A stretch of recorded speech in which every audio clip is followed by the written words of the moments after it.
good morning, or whatever time of day it is, wherever you may be. I'll go ahead and start my clock here. Okay, guys. I had got out of the habit of doing videos for you guys, and pardon me if the audio seems a bit off. I had it all set up perfect, had it all tweaked, real nice, and then my computer crashed on me. So we basically having to start from scratch. But nevertheless, the intention of these videos is to help you guys out, maybe clarify or clear up some things, and you won't have to. That way, you won't have to wait on a live lecture, and you can go back and rewind this as many times as you need to. It'll be all yours. Okay. All right. So we started out looking at this. Oh, by the way, I try to keep my videos to 15 minutes or less, because I understand it's hard to keep you guys' attention for more than that. So if we have more than one video, they'll be labeled as such: part one, part two, so on and so forth. Okay, so with that being said, I got my stopwatch set. Let's go ahead and get into it. This is one of the things that we were looking at last week. I did not want to go into it too much to avoid confusing anyone. But if you recognize, we saw this guy last week, right? Yep, we saw him, and then we got our multimeters. However, wanted to talk about some things with you this morning. Okay, so let's go ahead and click on the tab for measuring resistance. Okay, yeah, that's what I was doing. Oh, sorry about that. It's okay, I got it. Measuring resistance. Okay, there we go. Now it says an ohm meter provides its own power by battery, right, guys? Okay, this is a digital multimeter. So it says, therefore, before testing, remove power from the circuit being tested. Also, make sure the component being tested is isolated on one side for an accurate reading. Okay, so typically, this is what you guys would have to do. Take your digital multimeter out to the aircraft. Okay, this is our circuit breaker symbol. You would put one side on ground and the other side on the electrical side or the hot side, and you want to make sure that that's a good circuit breaker. Okay, and next in line over here we have this wire. Okay, this wire is connecting this circuit breaker to this lamp over here. This is the switch. Now typically, guys, when we see a switch in a schematic diagram, that switch will always be in the open position. The reason for that is they want you guys to physically make this switch in your mind. Okay, so when you're interpreting that wiring diagram, why is this switch open? Because I want that switch to be open, so as you're following along, as you're tracing, okay, you're tracing through the wiring diagram, you have to physically do something to this switch to make it connect to the rest of the circuit. Okay, so when we connect here, okay, let's go over here to our light bulb. Speaking of opens and shorts, okay. Now, guys, believe it or not, this this light bulb is nothing more than a resistor. Okay, that's all it is. And they have simulated or given us an indication that we have something that has happened to the filament or the internal part of this light bulb, aka resistor. Okay, that is the way that you will be able to tell if you have an open or a short. Right here it says we have an open light bulb, okay, and we can tell that the circuit will come up through here. It stops right there, okay, thereby giving us an open. Okay, so this resistor or light bulb is no good to us, even though we have a power source, the switch is being made, and we also have a ground. Nothing's going to happen here. Now, when you guys are looking at your digital multimeter and it says OL, that means over limit. And it says in this case, the ohm meter indicates that the bulb is over the limit of resistance. In other words, it is infinite. And we always use as a comparison purpose air. Okay? So we got a couple important terms down here. Important meter terminology: continuity, which is Latin for the word continuous. Okay? Then we have open. Okay? Right here, we have an open circuit. Okay, in just a second, we'll see a short circuit. I know we took the test on this, but now we're starting to work with circuits. It's very important that you guys understand what these are. So it says click here for examples. Let's go ahead and look at some examples. when you have continuity, okay? I don't care whether it's 2 inches or whether it's 250 feet. You connect one end of that multimeter to a wire or a source, okay, and the other end to a wire. Let me retract that statement. I don't want to say source. You don't ever want to check continuity with current on, with voltage applied to the circuit, okay? Now, when that ohm meter says 0, when that voltage meter says 0, what you were doing is saying that this right here has a continuous path, okay? And you guys read in your travels that the diameter and how many strands are in this conductor right here, that's what makes up its electrical properties, okay? So remember, what does this thing have inside of it that gives it power? That's right, it has a battery, it has a voltage source, okay? So if this was to say OL, we would know that there's something wrong here, okay? That's the very first step, or I won't say the very first step. That's one of our very, very important troubleshooting steps. That's one of our very important troubleshooting tips. You guys are going to be faced with this when you go to the DME. He's going to give you a simple circuit, and you guys forget how to do continuity checks, okay? So, just like this, if it said OL, we would know that we'd have an open or a break in that circuit, because outside of the strands in the conductor, what is this ohm meter reading? It is reading error, and the resistance in error is infinite, okay? So this right here is telling you that the resistance value is too high to read. Something is wrong with this, okay? Now, most of our multimeters also have a audio signal that goes along with it. So even if the multimeter is not where you can visibly see it, you can hear it making that noise, right? Okay, so right here, excuse me, right here, guys, we have an open circuit. Okay, that's no good. Now, let's see what would happen if we had a short. Okay, now remember, that short circuit is just like the resistor or that light bulb in the circuit.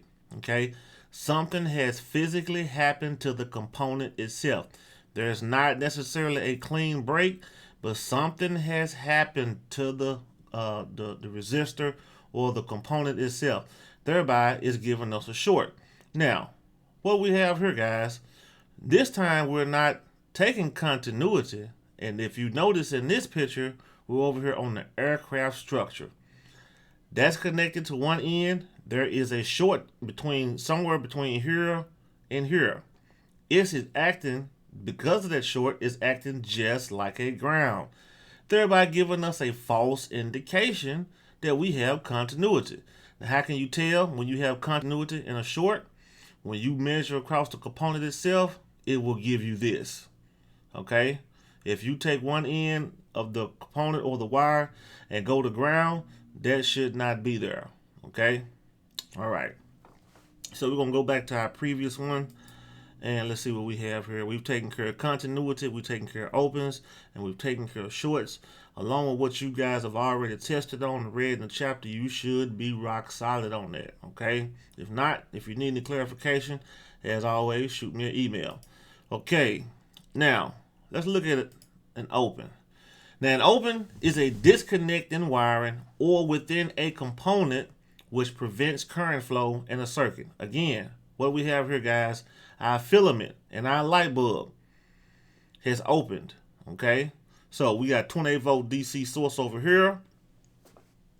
We come over here to our switch. Our switch has already been made for us in this instance, okay?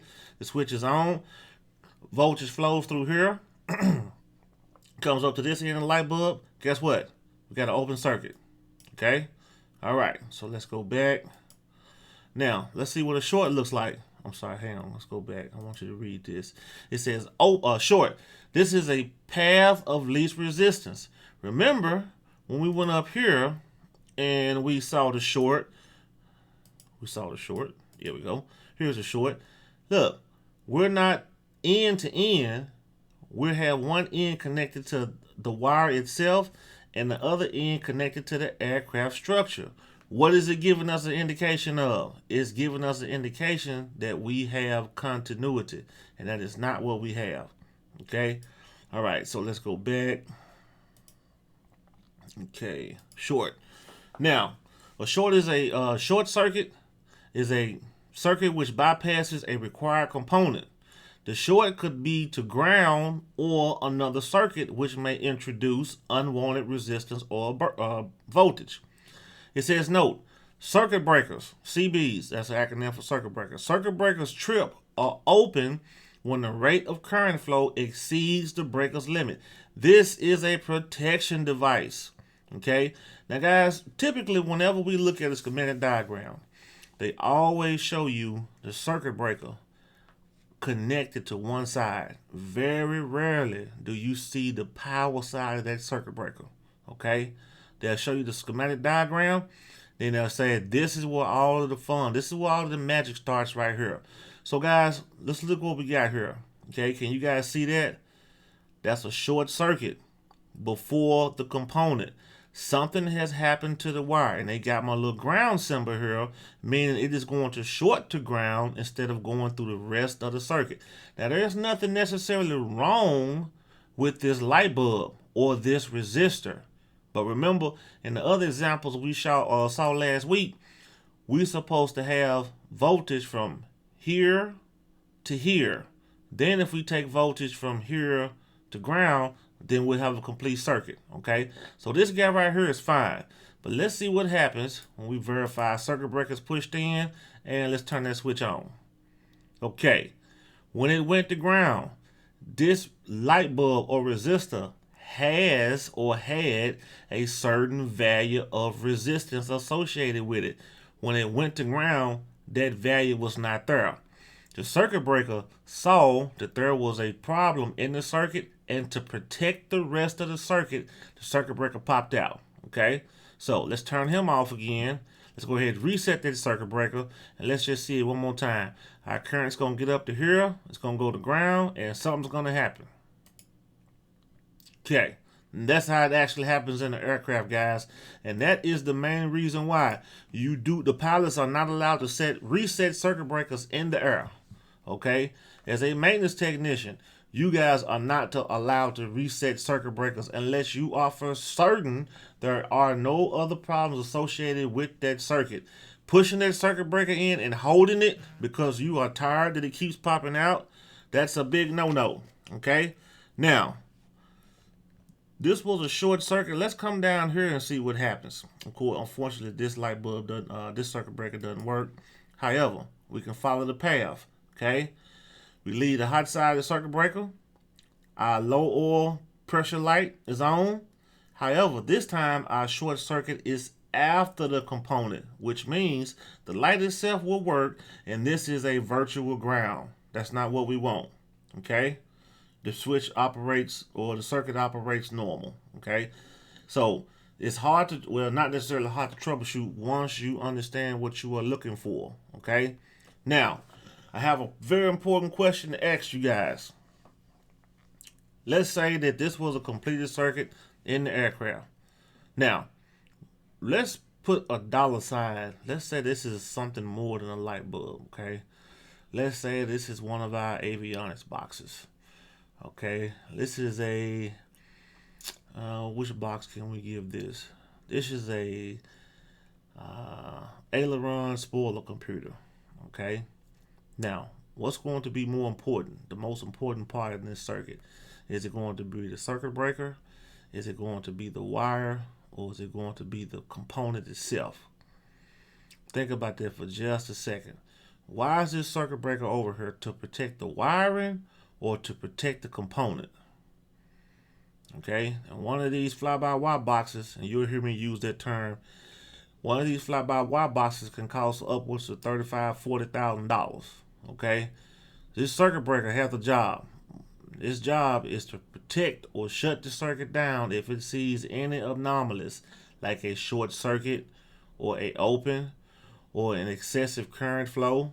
That's what it's designed to do. But why is it here? To protect the aircraft wiring or to protect this component? All right, we're going to answer this question, and then we're going to end this video, and I'll pick back up with the next one.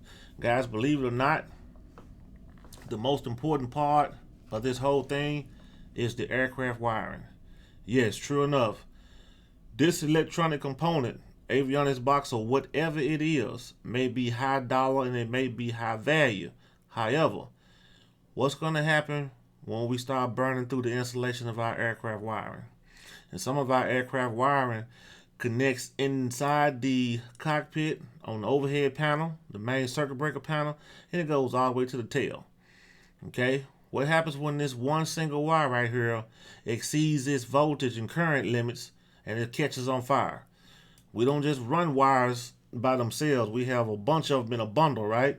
So now I have anywhere from 45 to 60 wires in a bundle that has caught fire and it's going to travel the length of the aircraft. This insulation that keeps these copper wires separated from each other, that insulation is toxic to humans once it starts to burn. So this circuit breaker is designed to protect the aircraft wiring. Okay, that's what it's there for. And there you have it. Okay, it's been about 16 minutes. I'm gonna go ahead and close this video out and we'll pick back up on the next one.